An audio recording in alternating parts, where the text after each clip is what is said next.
Šiaulių kultūros centras Laiptų galerija atšventė 22-ąjį gimtadienį.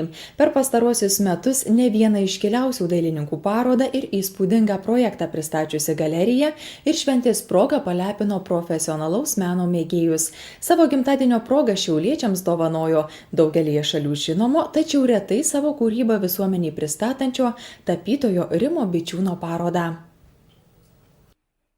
23 profesionalaus meno parodos, net keli nauji įspūdingi projektai, valstybės vėliava iš pačios šalies prezidentės rankų ir pelnytas geriausio Lietuvoje kultūros centro titulas. Tiek Laiptų galerija nuveikė per dar vienerius veiklos metus. Ryškiausi pastarųjų metų įvykiai prisiminti ne šiaip sau. Įstaiga šventė 22-ąjį gimtadienį. Pasak galerijos direktorės, praėję metai buvo iš tiesų maloningi ir sėkmingi. Jau vien pristatyta Šarūno Saukos darbų paroda gerokai užkėlė kartelę daugeliu šalies kultūros įstaigų. Tačiau, kaip tikina Janina Ališauskienė, tai, ką išvysta ir išgirsta galerijos renginių lankytojai, tik dalis nuoseklaus kūrybinio darbo ir dažnai visuomenės nematomų, mažų, tačiau labai reikšmingų laimėjimų. Visi mes čia, kurie dirbam. Pradedant rūbinę, tie, kurie valo kiemą ir sodą prižiūri. Ir lipant laiptais aukščiau, valo salę, langus, kabina paveikslus. Ir tie, kurie galvoja kokias parodas, tarėsi su autoriais, ieško pinigų, kaip atsivežti ir išvežti darbą. Lyg pelės mes sunešam į bendrą ruodą viską, kiekvienas, ką galim geriausio.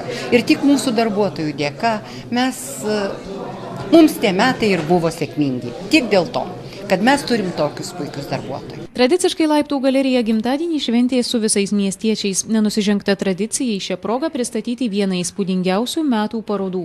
Direktorės manymų šįsyk atidaryta paroda tarsi įrodymas, kokias tvirtas pozicijas galerija turi užsitikrinusi visos šalies meno pasaulyje. Gimtadienio proga pristatyta Lietuvoje ir daugelyje užsienio šalių žinomo ir pripažinto menininko Rimo Bičiūno, čia sugrįžusio po 5 metų kūrybą. Rimas Bičiūnas yra iš tikrųjų klasikinės lietuvių tapybos atstovas, pripažintas, tiesiog galima sakyti, europinio lygio autorius, plačiai nesieksponuoja,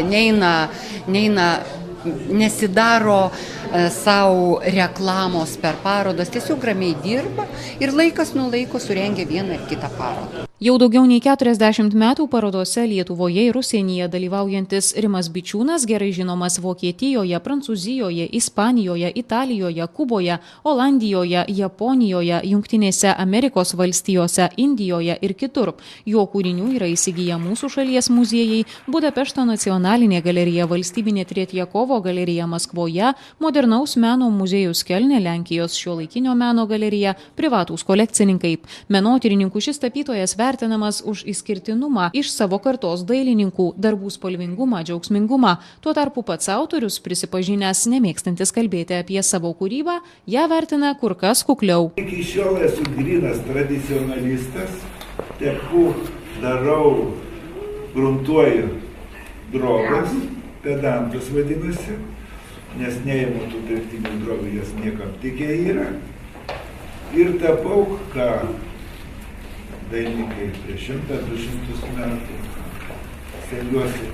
Ir žinot, kaip nekeisti labai netobulų įrankių, kuris vadinasi teptukas. Gabaliukas medžio, skardos gabaliukas ir kiaulės šerių tenas.